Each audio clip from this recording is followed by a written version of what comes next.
Assalamualaikum warahmatullahi wabarakatuh. Hamdan lillahi tabaraka wa ta'ala wa musalliyan wa musalliman ala rasulillah wa la hawla wa la quwwata illa billah. Rabbi shrah li sadri wa yassir li amri wahlul 'uqdatam min lisani yafqahu qawli. Subhanaka la ilma lana illa ma 'allamtana innaka antal alimul hakim wa tub 'alaina innaka antat tawwabur rahim. Allahumma inni a'udzu bika an adilla aw udalla aw azilla aw uzalla aw adlima aw udlama aw ajhala aw yujhala 'alayya. Wa sallallahu wa sallam ala sayyidina maulana Muhammad wa ala alihi wa sahbihi walhamdulillahi rabbil alamin. Bismillahirrahmanirrahim. وقالت اليهود ليست النصارى على شيء وقالت النصارى ليست اليهود على شيء وقالت النصارى ليست اليهود على شيء وهم يتلون الكتاب كذلك قال الذين لا يعلمون مثل قولهم فالله يحكم بينهم يوم القيامة فيما كانوا فيه يختلفون ومن أظلم ممن منع مساجد الله أن يذكر فيها اسمه وسعى في خرابها أولئك ما كان لهم أن يدخلوها إلا خائفين lahum fid dunya khuzyun wa lahum fil akhirati adzabun adzim. Jamaah salat maghrib yang dimuliakan Allah, insyaallah kita akan melanjutkan kembali mengkaji, membahas tafsir surat Al-Baqarah ayat yang ke-113, menceritakan bagaimana orang Yahudi dan orang Nasara yang sebelumnya juga kita sudah kaji. Wa qalu la yadkhulul jannata illa man kana hudan aw nasara tilka amaniyuhum. Orang-orang Yahudi berkata tidak akan pernah masuk surga kecuali orang yang beragama Yahudi atau Nasara. Tilka amaniyuhum, kata Allah, itu kan angan-angan mereka saja, tidak punya dalil, ya.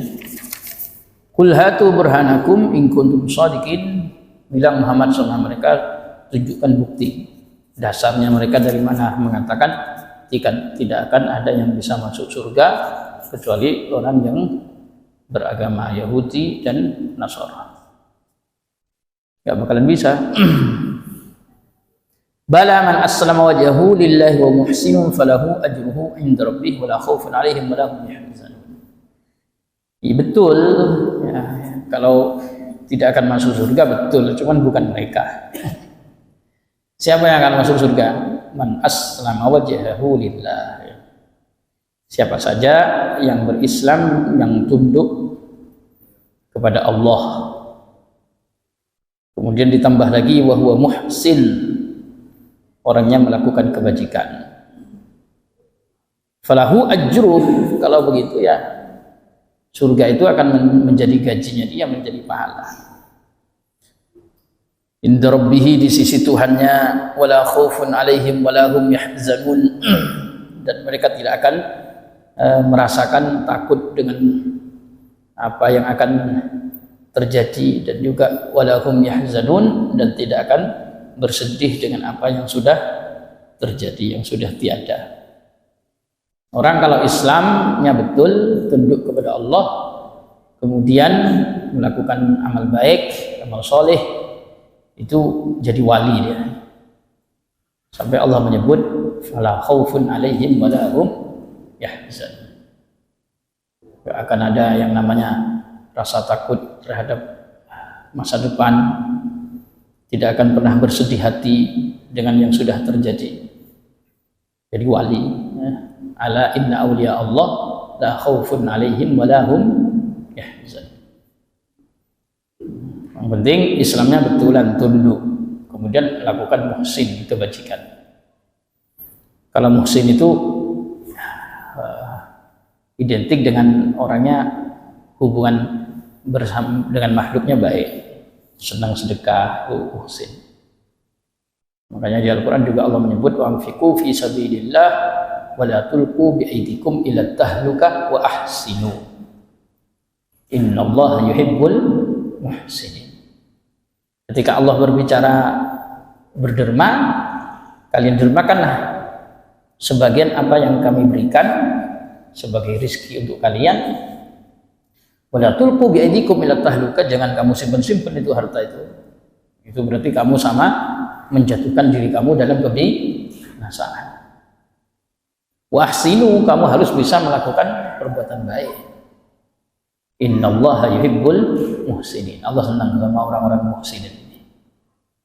Makanya kalau punya harta disimpen-simpen itu bisa merusak. Ibaratnya gabah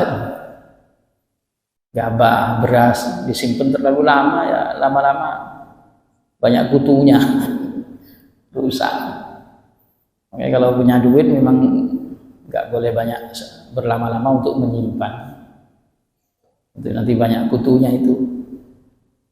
Apalagi sampai nggak berani mengeluarkan zakatnya, wah itu sudah jelas-jelas menjatuhkan dirinya dalam kebinasaan. Wala yahsabanna alladhina yabkhuluna bima atahumullahu min fadlihi huwa khairan lahum bal huwa syarrun lahum sayutawwaquna ma bakhilu bihi yaumal qiyamah.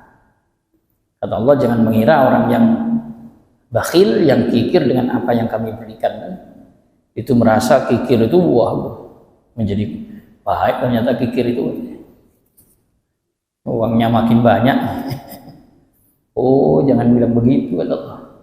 Itu justru keburukan bagi mereka. Karena apa yang mereka kikir dengannya nanti di hari kiamat akan dikalungkan. Ya kalau dikalungkan duit keren. Bahkan kata Rasulullah bilang dikalungkannya bukan berupa duit, tapi berupa ular. Nah ini yang bahaya.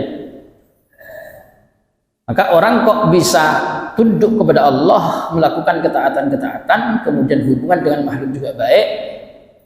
Oh ini baru itu calon ahli surga. Calon ahli surga betul, dapat pahala di sisi Tuhannya.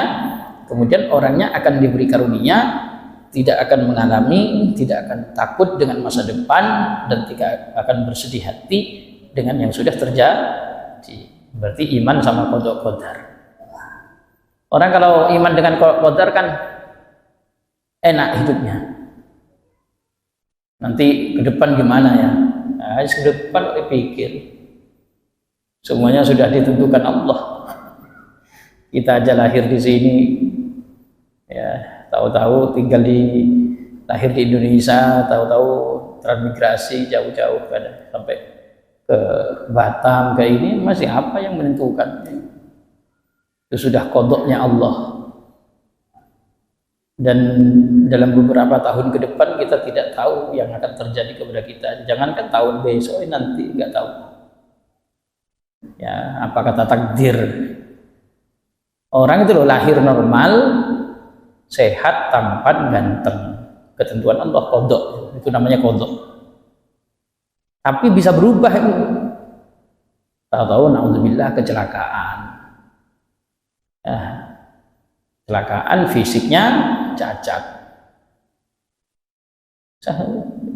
Waktu lahir, masya Allah orang membangga-banggakan. Masya Allah gantengnya, tampannya, masya Allah sempurna. Orangnya bahagia dibilang begitu karena dapat qada yang baik. Tapi tengok besok atau lusa mungkin terjadi sebaliknya. Bisa rusak itu pemberian Allah yang ini. Sekarang kamu bisa nggak menerima ketika ada takdir yang buruk. Jangan hanya menerima dengan takdir yang baik. Makanya rukun iman itu wabil qadri khairihi wa syarrihi minallah. Orangnya itu harus beriman segala sesuatu itu sudah takdirnya Allah, yang baik ataupun yang buruk. Makanya orang yang bisa begini tunduk berbuat baik, kemudian dilimpahkan rasa di dalam hatinya sehingga tidak ada yang namanya khawatir dengan masa depan. Apalagi sampai sesudah kematian, orang yang bisa begini yakin sebelum mati sudah tahu kalau tempatnya di surga. Yakin. Karena Al-Quran menyebut alladzina qalu rabbuna Allah thumma istaqamu tatanazzalu alaihimul malaikah alla takhafu wa la tahzanu wa abshiru bil jannah allati kuntum tu'adun. Orang yang sudah mengucapkan Tuhan kami adalah Allah, thumma istaqamu, kemudian mereka berkomitmen tidak syirik, tidak murtad, sampai mati tetap berusaha mempertahankan keyakinan ini. Orang yang seperti ini kata Allah tatanazzalu alaihimul malaikah, malaikat itu turun, tapi karena pakai taknya dua, tatanazzal bukan tanazzal, nggak harus waktu itu juga, bisa jadi besok, lusa atau mati. Tatanazzal yang jelas para malaikat akan turun. Untuk apa sih malaikat turun? Kata Allah, untuk memberikan informasi. Informasinya Allah takhafu wa la tahzan. Kamu nggak usah takut dengan masa depan, nggak usah. Wala tahzanu, kamu nggak usah khawatir yang di belakang, nggak usah kamu pikirkan. Wa abshiru, justru kamu harus berbahagia. Bil jannati allati kuntum tu'adun. Kamu ini disiapkan surga oleh Allah. Wah, udah begitu namanya orang sudah punya keluarga, punya anak istri, kadang masih mikirkan yang mau ditinggalkan, masih kepikiran. Itu loh malaikat masih memantapkan lagi, nahnu awliya'ukum fil hayatid dunya wa fil akhirah. Kamu gak usah khawatir.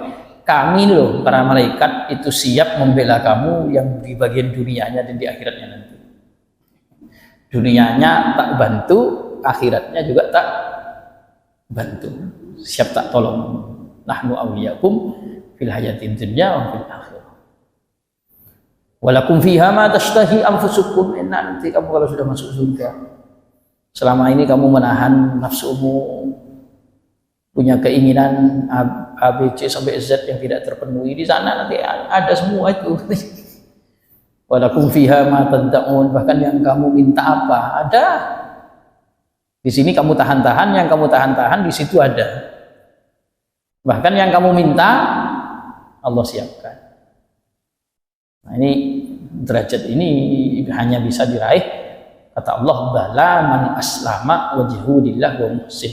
Bukan yang ngeklaim sama sepihak seperti orang Yahudi dengan mengatakan apa? Wa qalu la yadkhulul jannata illa man kana hudan aw nasara. Itu kan amali. Kita lanjutkan, wa qalatil yahudu, wa qalat, dan berkata al yahudu, siapa orang Yahudi. Kalau sekarang yang dompleng di Palestina, kemudian mengaku-ngaku sebagai tanah dan tapi memang dari dulu karakternya mereka seperti itu. Rasulullah berapa kali ya, dirusak perjanjiannya, Masya Allah, kayak terjadinya pertikaian dari dulu, termasuk Bani Nadir.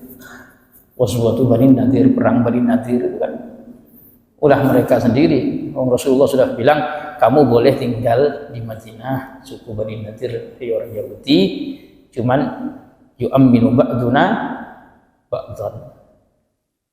Kita harus saling menjaga kedamaian, menjaga keamanan. Akhirnya karena sudah berkomitmen kayak begitu, ya sudah, akhirnya Rasulullah berkunjung ke daerah Bani Nadir ini. Loh, malah mereka merencanakan mau membunuh Nabi. Merencanakan membunuh Nabi. Akhirnya Nabi faham rencana mereka, Nabi tinggalkan tempat tersebut sebagai kepala negara. Kemudian Rasulullah memerintahkan agar usir. Dikasih fasilitas, boleh tinggal kok malah ngelunjak. Nah, orang Palestina dulu harusnya begitu ya. Waktu kemudian mereka mendapatkan bagian waktu itu hanya 5% dari tanah, dari bumi Palestina. Ya harusnya ya segera pada saat melakukan melakukan merusak perjanjian ya seusir dari awal harusnya. Tapi nggak diusir, ya berkembang. Tapi ya memang begitu, nggak begitu ya nggak kiamat juga. Karena tanda-tandanya kiamat kalau orang Yahudi sudah ngumpul. Sekarang kasihan Palestina, nggak sampai dari bumi Palestina sendiri nggak sampai 10%-nya ya tanah yang mereka miliki. Penduduk Gaza itu hanya luasnya, hanya panjangnya itu loh, panjangnya itu hanya 20 km, lebarnya hanya 6 meter di satu sisi, di sisi yang lain 6 km, di sisi yang lain hanya 8 kilo. Kecil, masih lebih luas Batam. Nah, makanya di sana juga ada jalur Gaza, jalurnya itu kan akses jalan kecilnya itu, karena dibatasi di sebelah sininya adalah lautan. Nah, ini kan mereka akhirnya hanya tinggal sedikit dengan penduduk sekian jiwa, hanya 1, sekian juta jiwa, ya kurang lebih Batam aja 1.200.000, 1.300.000. Kemudian Hamas hanya 10 sampai 20.000 pasukan, sedikit. Sementara Yahudi, Israel ini pasukan resminya saja itu 170.000. Peralatan lengkap. Ya, ingat kalau kayak gitu sudah ingat Perang Badar sudah. Nah, Rasulullah itu jumlahnya 313, lawannya 950 dengan peralatan lengkap. Menang enggak? Menang. Dari umatnya Nabi Muhammad yang di sana juga sudah disebutkan dalam hadis, la tazalu ummati namanya zahirina adalah haq. Umatku nanti tetap akan ada sekelompok orang yang selalu membela kebenaran. Tetap. Sampai kapan? Ya nanti sampai kalau sudah mendekati kiamat mereka akan habis betulan itu. Sampai enggak tahan berarti ya. Sampai batu aja ngomong. Kalau sudah kejahatan sudah luar biasa, manusia melakukan kejahatan, sampai batu saja ngomong. Tapi kalau kita sudah berada di fase-fase akhir, tapi sudah mengarah, kemarin saya sempat feeling, wah mau kiamat betulan. Gara-gara Perdana Menterinya bilang seluruh rakyat masyarakat Israel yang berada di daerah manapun untuk semuanya pulang, berkumpul semuanya kembali, kita akan melakukan perang. Loh, pulang semua, ngumpul semua. Tanda-tandanya kiamat itu kalau mereka di mana-mana sudah pulang, ngumpul ke satu tempat, kumpul semua. Itu kiamat. Sudah agak mencar-mencar tapi sudah berkumpul. Itu tandanya apa? Kiamat. Ya nggak tahu, kumpul betul banget. Berkumpul betul lagi semua mau gitu ya. Tapi memang sudah dekat semua, sudah dekat. Nah, kita nggak tahu, Allahu a'lam. Ya muqallibal qulub, tsabbit qalbi ala dinik. Yang penting kita minta kepada Allah yang bisa membolak-balikkan hati kita. Kita minta diistiqomahkan saja berada di dalam Islam. Karena memang secepat sekali. 1 tahun, 10 tahun yang lalu kayak apa alam dunia ini, mulai dari kebiasaan perilakunya kita, kemudian tahun ini 10 tahun ke depan kita nggak tahu lagi seperti apa. Apalagi Rasulullah sudah mengatakan la tattabi'anna sanana man kana qablakum shibran bi shibrin wa dhira'an bi dhira'in hatta law dakhalu juhrata dhabbin lattaba'uh. Kamu ini akan terus mengikuti perilaku orang-orang sebelum kalian sejengkal demi sejengkal, sehasta demi sehasta, sejengkal demi sejengkal, sehasta demi sehasta. Sehingga andai saja mereka masuk ke lubang biawak itu loh, kamu mau ngikut, siapa itu Rasulullah yang akan kita ikuti? Al-Yahud dan Nasara. Apakah itu perilakunya orang Yahudi dan orang Nasara? Kata Rasul, qala faman. Nah, kalau bukan mereka siapa lagi? Sampai membahayakan diri aja kamu ikut. Ya, saya memang begitu. Sementara kalau Allah kan enggak. Kalau Allah sendiri di Al-Quran, yubayyinullahu lakum sunanal ladzina min qablikum itu wa yatubu alaikum. Berbeda dengan mereka. Kalau mereka mengal yattabi'una syahawati antamilu mailan azima. Kalau mereka kan memang orang-orang yang mengikuti hawa nafsunya, maka justru mereka ingin menyesatkan kita, jelas. Wa qalatil yahud, orang-orang Yahudi berkomentar, laisatin nasara ala syai'. Orang-orang Nasara itu enggak punya pegangan. Enggak punya yang dipegang. Wa qalatin nasara, dan berkata siapa orang-orang Nasara, laisatil yahudu ala syai'. Orang-orang Yahudi juga enggak punya pegangan. Padahal wahum yatlunal kitab, kata Allah, sementara mereka itu sama-sama pernah mentilawahkan Alkitab, Taurat, Injil. Tapi kok saling berkomentar bahwasannya Yahudi gak punya pegangan, Nasara gak punya pegangan. Nah, padahal sama-sama punya kitab loh. Kadzalika, begitulah qala, berkata alladzina, siapa orang banyak lah yang namun yang tidak pernah tahu siapa alladzina, mithla qaulihim, seperti ucapan mereka. Fallahu, maka adapun Allah yahkumu itu akan memutuskan siapa Allah bainahum, di tengah-tengah mereka, yaumal qiyamati, di hari kiamat, fima, di dalam masalah kanu yang dulu mereka ada, fihi, di dalamnya, yakhtalifuna, berselisih. Nanti Allah yang akan menjelaskan siapa kebenaran. Mereka berselisih, Yahud gak punya pegangan, Nasara gak punya pegangan. Besok permasalahan yang mereka lakukan besok akan Allah jelaskan semuanya. Nanti kapan ya? Nanti nunggu di hari kiamat. Makanya ngeklaim sufihah, sementara bukti nyata sudah ada. Al-Quran yang paling otentik, valid, yang tidak pernah mengalami perubahan, tidak diimani. Sementara kitab mereka sendiri sudah sanksi. Dengan ini benar apa enggak, kok masih ada revisi barang, revisi terus. Nah, itu sudah tahu. Belum lagi masalah konsep ketuhanan, sama-sama punya Tuhan dari kalangan manusia. Kalau orang Yahudi, Tuhannya ada tambahan, wa qalatil yahudu uzairun ibnullah wa qalatin nasaral masih ibnullah. Orang Yahudi mengklaim Nabi Uzair putra Tuhan. Orang Nasara mengatakan Al-Masih Isa putranya Allah, putra Tuhan. Nah, sama-sama bermasalah. Maka kapan nanti Allah yang akan memperjelas perkaranya mereka? Cuma masalahnya perilakunya ini yang bahaya.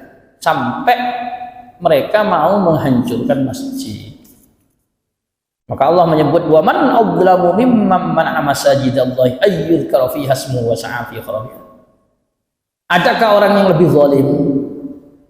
Mimman, melebihi orang mana'a, yang mencegah, siapa man, mencegah atau menghalangi masajidallah, pada masjid-masjid Allah.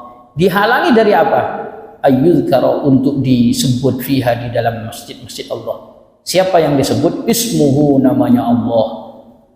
Wasa'a, dan berusaha siapa man fi kharabiha, di dalam menghancurkan masjid-masjid Allah. Adakah, kata Allah, yang lebih zalim melebihi orang yang kemudian berusaha menghalangi masjid-masjid Allah untuk disebut nama Allah, bahkan berusaha untuk merobohkan masjid-masjid Allah? Siapa lagi kalau bukan mereka? Berapa sudah masjid berambul hancur. Udah begitu masjid terbaik ini berusaha untuk dikuasai dengan dihancurkan dengan dengan mereka menggali di bagian bawahnya dengan alasan di bawahnya ada Haikal Sulaiman. Ya sih, namanya mau menguasai lahan ya banyak aja cara. Sudah jelas nama masjidnya, namanya saja Masjidil Aqsa. Tapi mereka sekarang sedang membuat propaganda bahwasannya di situ ada Haikal Sulaiman yang menurut mereka itu adalah milik mereka. Jadi mereka menggali di bagian bawah. Tapi ya nanti terjadi, entah sekarang atau bukan, Allah a'lam. Tanda-tandanya kiamat itu pas Masjidil Aqsa runtuh.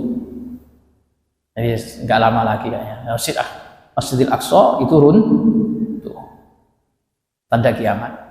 Cuma pada saat Masjidil Aqsa runtuh itu pekikan takbir di mana-mana, pertanda mulai persatuannya kaum muslimin. Kalau sekarang setengah-setengah, yang sana takbir sana enggak, sana takbir sana enggak. Masalahnya masih di propaganda, ini bukan perang Palestina sama Israel, tapi perang Israel dengan Hamas. Udah begitu Hamasnya dibilang teroris lagi kan. Nah ini masalah. Tapi kalau sudah Masjidil Aqsa hancur, kaum muslimin masih bahas perang Hamas, Palestina sama Hamas. Ini bukan masalah Israel sama Hamas, ini sudah jelas-jelas ikonnya kaum muslimin 3 masjid yang oleh Rasulullah SAW sampai disebutkan la yunsidu dhallata la apa namanya dengan bahasa apa namanya la ini bahasa hadis tapi ini biasa yang kita baca itulah tasyuddur lihal illa ila salasati masajid. Kata Rasulullah, enggak usah sampai kayak apa kalau ingin bepergian itu, kecuali kalau memang mau menuju ke 3 masjid ini ya. Kalau mau ke 3 masjid ini mau memaksakan nggak apa-apa. Kalau yang lain kan masih sama fadilahnya, jadi nggak usah sampai berlebihan. Wah kayak apa kepingin sholat di Masjid Istiqlal, Pak, saya nggak pingin sekali punya duit 5 juta ya, kemudian ingin punya tiket PP ke Jakarta, kepingin sekali punya sahab, ingin sholat di Masjid Istiqlal. Nah, kayak begitu jangan terlalu memaksakan. Sama aja Istiqlal dengan Masjid Al-Furqan. Fadilahnya sama, nggak ada kelebihan khusus. Kalau mau semangat betul itu ke 3 masjid ini, karena itu memang kebanggaan kaum muslimin. Di samping Masjidil Aqsa itu masjidnya para nabi, maka kemudian juga ada Masjid Nabawi, namanya saja sudah Masjid Nabawi, masjidnya Rasulullah. Belum lagi berbicara Masjidil Haram. Makanya kalau ingin semangat untuk menempuh perjalanan untuk sholat di masjid yang beda ketiga masjid ini, karena di Masjidil Aqsa itu kita sholat satu kali sholat sebanding dengan sholat di masjid manapun kecuali di 2 masjid Nabawi dan Masjid Haram, itu lebih baik daripada sholat di Al-Furqan ini 500 kali lipat. Lebih baik daripada sholat di Masjid Ampel, Masjid Bonang, masjid yang lain 500 kali lipat. Lebih baik itu 500 kali lipat. Makanya kalau mau semangat ke sana nggak apa-apa. Bersemangat untuk ke Masjid Nabawi ya, karena sholat di situ 1 kali itu lebih baik daripada sholat di tempat yang lain 1000 kali. Nah, kecuali Masjidil Haram. Kalau Masjidil Haram itu lebih baik, Rasulullah pakai bahasa afdal atau bahasa khair, lebih baik, bukan sama. Kadang orang bilang itu sama dengan 1000, mana ada bersama 1000, bahasanya khairun atau afdal. Salatun fi masjid hada afdalu min alfi salatin fi ma siwa illa Masjidil Haram. Kata Rasulullah, salat di masjidku ini lebih afdal, melebihi salat 1000 kali di masjid manapun kecuali Masjidil Haram. Makanya kalau kita sholat di Masjid Nabawi lebih baik daripada 1000 sholat di tempat ini baru 1 kali. Di Masjidil Haram 1 kali lebih baik daripada sholat di sini 100.000 kali. Subhanallah. Makanya kalau mau semangat ke sana nggak apa-apa. Tuh ternyata ada orang kok berencana ingin merobohkan masjidnya Allah. Dimulai dari menghalangi masjid itu untuk dikumandangkan azan, dijadikan tempat sholat. Maka Allah mengatakan, "Wa man adzlamu mimman man'a masajidallah ayyudhkara fiha ismuhu wa sa'a fi kharabiha." Adakah, kata Allah, yang lebih zalim melebihi orang yang menghalang-halangi masjid-masjid Allah untuk disebut nama Allah dan berusaha lagi untuk merobohkan masjid-masjid Allah ini? Ya jawabannya ya enggak ada yang lebih zalim lebih itu ya. Nama Allah mau ditinggikan kok dihalang, itu gimana? Ulaika makana lahum, ulaika adapun mereka makana itu tidak ada lahum bagi mereka ayyudkhuluha untuk memasuki masjid-masjid Allah illa khaifin, kecuali dengan rasa takut. Harusnya masjid-masjid Allah itu gak boleh dimasuki kecuali orang yang masuk itu harus orang yang takut. Masjid-masjid Allah ya, malah datang masuk ke dalam pakai sepatu nembakin orang yang sholat lagi. Ya Allah, harusnya orang yang masuk ke situ itu harusnya masjid-masjid Allah ini tempat mulia, tempat istimewa, orangnya harus khauf, harus orang yang takut kepada Allah. Lahum fid dunya khizyu wa lahum fil akhirati adzabun adzim. Bagi mereka di dunia kehinaan.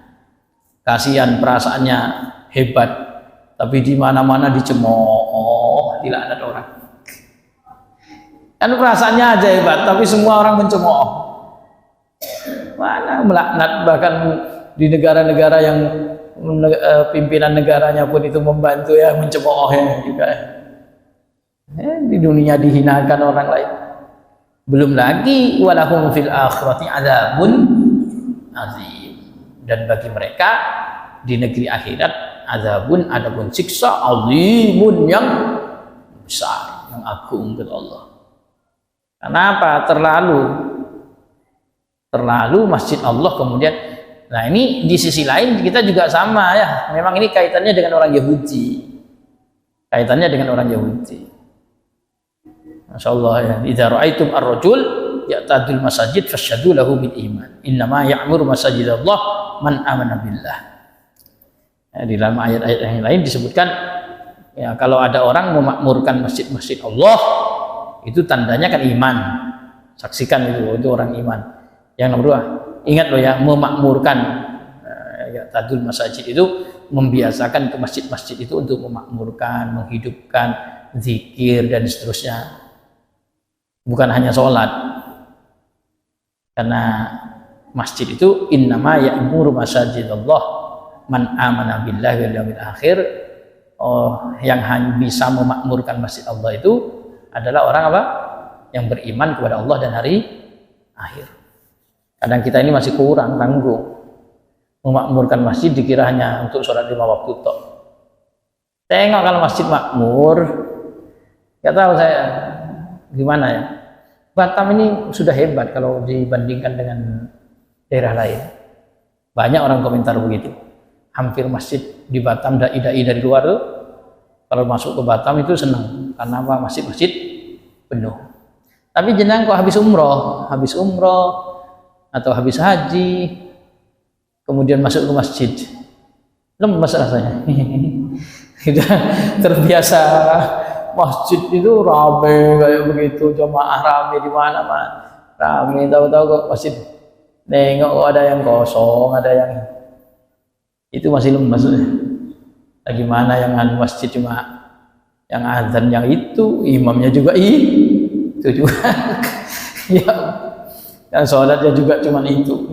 Padahal Batam ini sudah luar biasa. Cuma bagaimanapun ya masih tetap kurang ya, masih kurang. Makanya kita jangan zalim dengan menghalangi masjid itu dijadikan tempat untuk dimakmurkan. Kalau ada orang mau zikir di masjid, ya termasuk sebenarnya, tak tahu ini gimana konsepnya, ini harus diperbaiki semuanya, tapi semuanya harus ada metode, ada konsep dibuat, ya direncanakan sebaik mungkin, timbang-timbang manfaat madaratnya. Kadang ada orang mau ke masjid, mau zikir, mau uzlah, mau apa, nggak bisa. Karena masjid kondisinya terkunci dan seterusnya. Nah itu kan akhirnya repot juga. Karena kan takutnya yang memiliki kebijakan seperti itu akhirnya menjadi penghalang masjid Allah untuk dijadikan tempat zikir. Jangan-jangan malah zalim ya. Wa man adzlamu mimman ma'ana masjidal masajidallah ayyadhkara fihas. Ya termasuk menangani anak kecil. Anak kecil juga sebisa mungkin ya jangan dihalangi untuk berada di dalam masjid kecuali yang memang tidak mengerti urusan najis. Karena kan masjidnya harus steril dari bersih karena mau dijadikan tempat sholat. Tapi anak kecil yang nggak ngerti urusan masjid memang nggak apa-apa. Tapi kalau yang datang ke masjid belajar ataupun belum belajar tapi di sini di program bagaimana caranya belajar, nggak apa-apa gaduh-gaduh kayak itu. Tapi jangan salah persepsi dengan mengatakan kalau masjid itu sudah tidak ada suara bisingnya anak-anak, berarti itu wah itu sudah apa? Ya jangan begitu. Maksudnya bising itu masa cuman bising lari-lari kemudian kejar-kejaran, bukan. Berarti kalau masjid kok tidak ada anak kecil yang sholat, yang baca Quran, berarti putus mata rantai regenerasinya. Masjid gak ada anak-anak yang ngaji, yang ini. Orang tua mati semua, terus mana yang mau melanjutkan? Putus. Ini artikan pokoknya kalau masjid tidak ada bisingnya anak, bising ya, jangan dipahami gitu. Susah saya pahami orang pakai letterlock ini ya. Kalau masjid ya bising di masjid, anak kecil belajar TPQ, ngaji, belajar ini, terus ada bising ramenya maklum, namanya anak. Nah tapi cuman bising-bising main HP, main apa ya? Karena saya dengan mata saya sendiri melihat bulan suci Ramadan waktu itikaf anak-anak SMP masih pakai seragam lagi. Orang itikaf ya jam 11 malam saya selesai mengisi kajian, anak juga disiapkan colokan apa ini sama pengurus, maksudnya biar anak rame.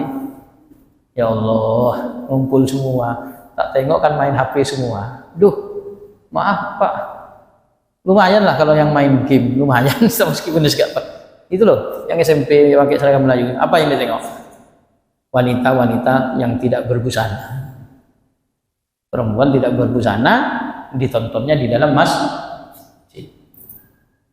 Memang bukan video yang saya tengok, cuma foto. Tapi nggak berpakaian sama sekali. Ditengok di dalam masjid waktu itikaf, pengurus maksudnya biar masjid ramai dengan anak-anak. Tapi kontrolnya, oh ini kita siapkan, nggak apa-apa, siapkan wifi khusus untuk ini biar ramai. Ya pengertiannya itu sampaikan orang itikaf itu bagaimana berusaha berdiam di masjid, berzikir, kalau minimal dengan mengucapkan subhanallah, kalau bisa begini gitu pemahamannya. Bukan yang penting sudah di masjid meskipun main game, repot. Nanti kalau dibenerin bilang kalau masjid sudah nggak ada bisingnya anak kecil, yang bising itu ya salah. Nah, ini sudah belum bisa dijelaskan detail ini ya. Insya Allah berikutnya saja, insya Allah. Nggak bisa. Mudah-mudahan bermanfaat. Subhanakallahumma wa bihamdik asyhadu an la ilaha illa anta astaghfiruka wa atubu ilaik. Assalamualaikum warahmatullahi wabarakatuh.